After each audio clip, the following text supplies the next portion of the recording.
At dahil mainit, pero hindi pa rin tayo titigil sa pagbubukas ng mga box nito.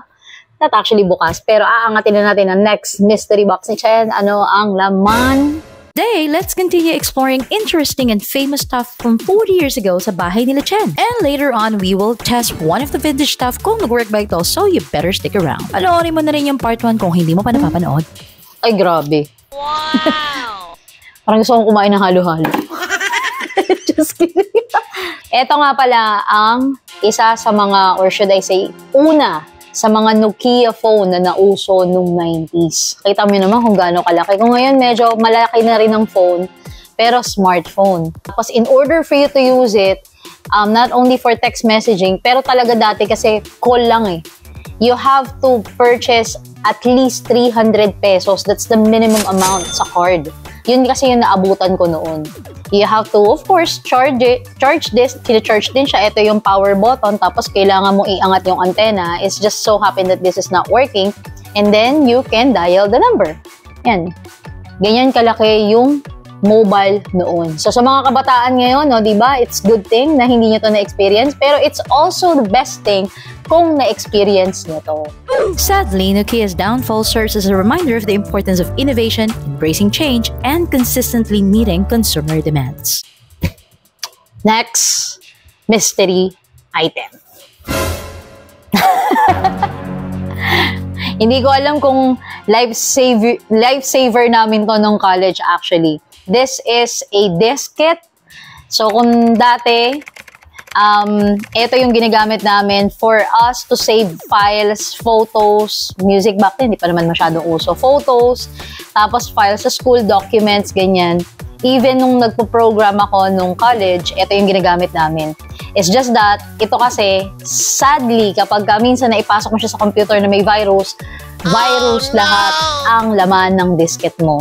So, good thing ngayon, meron na tayong cloud, meron ng malalaking memory capacity. Samantalang ito, tinatawag pa ito ng IBM nung inilabas nila, a whopping 5 megabytes. Grabe, whopping na yung 5 megabytes. Ngayon, hindi mo alam kung ano may ilalagay mo sa 5 megabytes. So, this is diskette na nauso siya from the 90s. The first floppy disk ever developed were in the late 1960s and 8 inches in diameter by IBM. Later on, they developed the 5.25 inches diskette and became commercially available in 1971. Next, mystery items under this box. Yeah. Ito actually, nung bata pa ako, pangarap ko to when I was in high school. I guess this was from the 90s as well. This is what we called beeper or pager. Ang tanong! Gumagana pa kaya to? 30 years na to. Kaya stay tuned para malaman natin later. Yan. Kung ngayon, in order for you to send a message, all you have to do is type it on your phone. Dati hindi. Kailangan mong tumawag ng operator. Tapos sasabihin mo sa kanila yung message mo. Tapos may specific number of characters lang na pwede. And there is also a charge for every message that you're gonna be sending. For every messages that you're gonna be sending. Tapos kailangan saktong-sakto lang yung number of character. And para din siyang telephone or should I say mobile phone, naka-plan din siya. May subscription siya. So there is a specific, let's say, number of messages that you can send on a monthly basis for a given charge. So, kailangan mo tumawag sa operators. Let's say, for example, you want to greet your girlfriend na, happy birthday, I love you, and whatnot. Kailangan mong iparating yan sa operator. Walang discreet. Ganon. So, kapag kagalit ka, it's your choice kung gusto mo iparating yan sa taong gusto mong senda ng message. Otherwise, marinig ng operator yung message mo. Pager was invented in 1921, were used by Detroit Police Department when they successfully put a radio-equipped police car into service. What's this? Oo. Lifesaver din namin to nung kabataan namin. This is what we called song hits. Ayan. Iba't iba actually yung tatak niyan. This one is hot hits. Back then, wala kasing internet. Hindi ka naman basa-basa makakapag-research ng lyrics, ng chords. So, kung mahilig ka talagang kumanta at mag-gitara, ito ang itsura ng loob niyan. O, diba? Kaya mga kabataan ngayon, you're so blessed. At saka sobrang iba talaga yung generation ngayon ng internet kasi lahat is available. Almost everything is available. Unlike before, hindi lahat ng kanta na gusto namin nasa iisang song hits.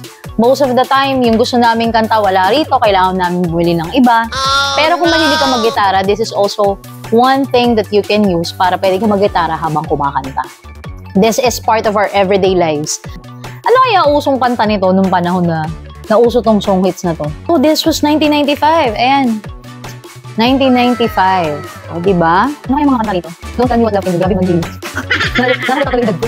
Sino mga kanta rito? Thank you. Wonderful One. Kashmir. Ito, alam mo mga songs nito. Pero itong Wolfgang, kilala ko sila. Lino Payo and what else? Pagsubok. I know this song. Orient Pearl. So, isa yan sa mga band way back from the 90s. Pati yung long hair. Lahat tayo'y pinanganak na kalbo. Song Hits Magazine, pero sa Pinas, it is shortened to Song Hits. It was published by Song Lyrics Incorporated in June 1947. So pagkatapos ng Song Hits, ano naman kaya ang inilagay rito ni Chen? Tingnan natin. Dahan-dahanin kaya natin. Ang galing mo magkasunod Oh. So kung may Song Hits, syempre merong cassette tapes. Yan. Actually, nakakita ako ng mga kabataan sa TikTok. Nung tinanong sila kung alam nila to, alam naman ng iba. And kailangan siyang tanggalin, manu-manuhin sa cassette recorder kasi sumasabit yung ribbon niya. Ito yung ribbon niya. Tapos para ma-rewind mo, ginagamitan namin siya ng ballpen. Kaya try natin kung kaya natin magawa pa ngayon. Ito, rewinder to, oy. Ito, ayan. Rewind namin yan. Yung iba, iniikot. Ayan, rewinder yan. Hindi lang natuwa sa dalawa si Chen.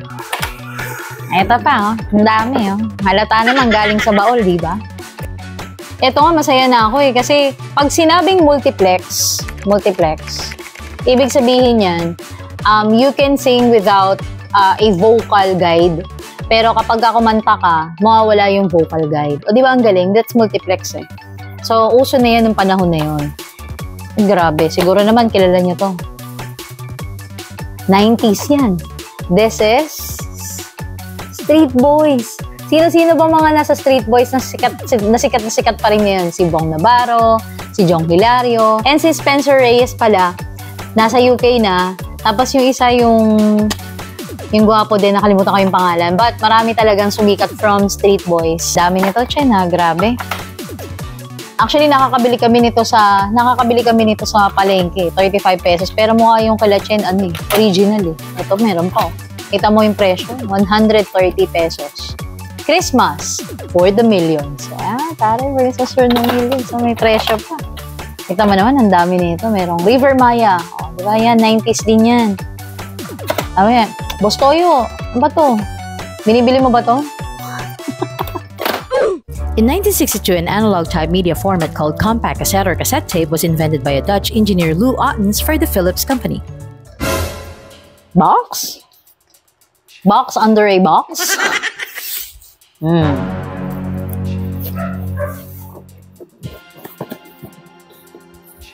What's this? Oh! Can you see this?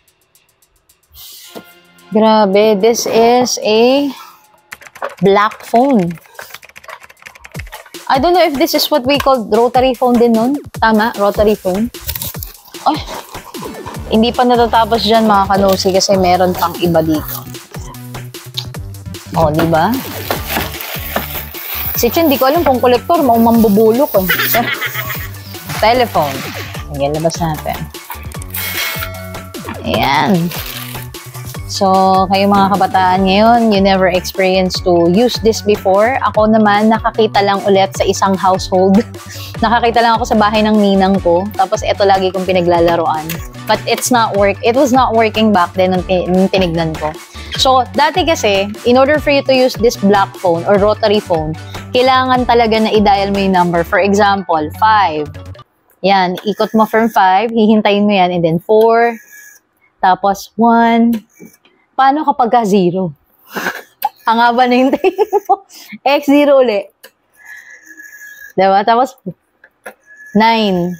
And then another number, 8. Tsaka ka lang makakatawag. This is the plunger. So, ito yung flash nila nga. Flash na tinatawag. So, nakita nyo nun, diba? Kung gaano, hindi naman tedious, pero actually, ganyan kahirap mag-dial noon. You have to wait and bawal mainit. This is the telephone that we had back in the 80s and 90s. Ito naman, medyo social na to kasi kita nyo naman di na siya ganito na dial pad. So, kailangan mo nang pinutin.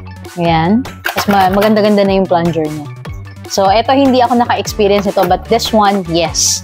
Meron kami nito noon sa bahay pala na binigay ng tsuhin ko pero sira. Ayan. These are the telephones from the 80s and 90s.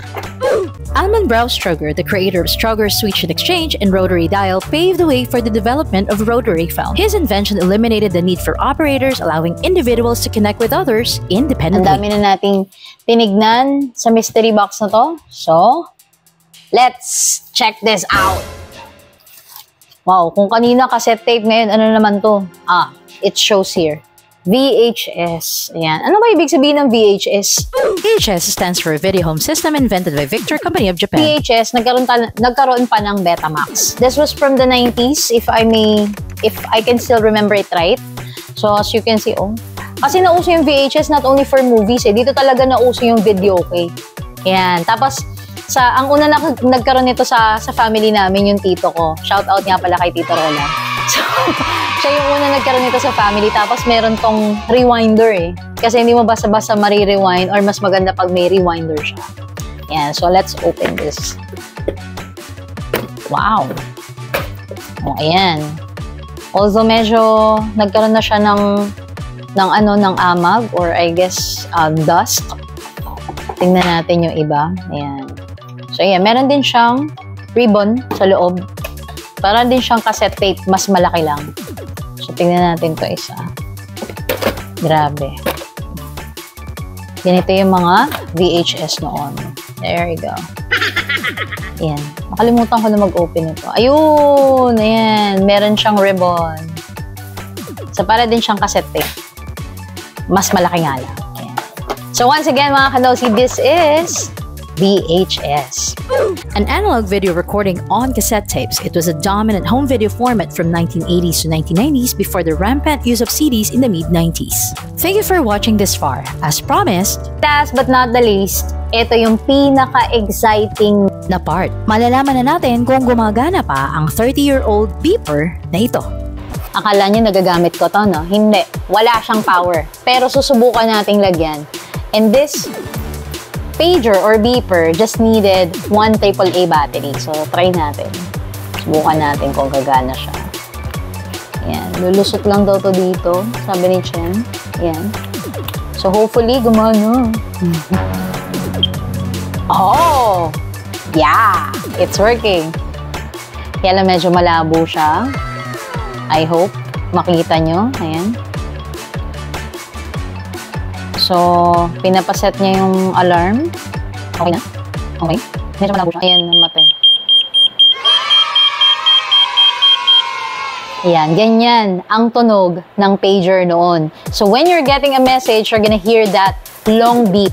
This is Motorola pager. Meron pa kasi ng Pocket Bell. Ito, Skytel, under Skytel. Kasi nga different subscription siya, diba? So, ngayon, kung may Globe, may Smart, dati may Pocket Bell, may Skytel, Easy Call, yes. Natandaan ko yung commercial ng Easy Call. Get a message from Easy Call. Gumagana!